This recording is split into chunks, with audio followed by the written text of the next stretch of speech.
Early on in this game, we had an example of Fizzle. White moved their rook to the e5 square, attacking black's king on the e8 square.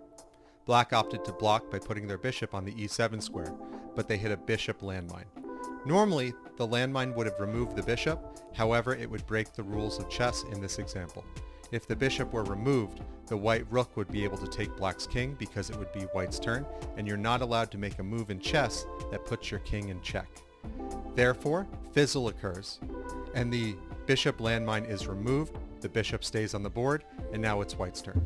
Immediately after the bishop move, white opted to move their knight to the c3 square, and they hit a knight landmine, losing their knight. Black offered a queen trade by putting their queen on the g6 square. White accepted the queen trade, and then black was able to take white's queen back with their pawn. However, when they took back the queen, their pawn hit a pawn landmine and they lost it. At this point, black had a big advantage, and they were going for checkmate. Black only had to move their rook over to the left side of the board, and then come down with their other rook to the c1 square to end the game. However, the square they chose to move their rook to, a2, had a rook landmine and they lost their rook. This prolonged the game a little bit longer.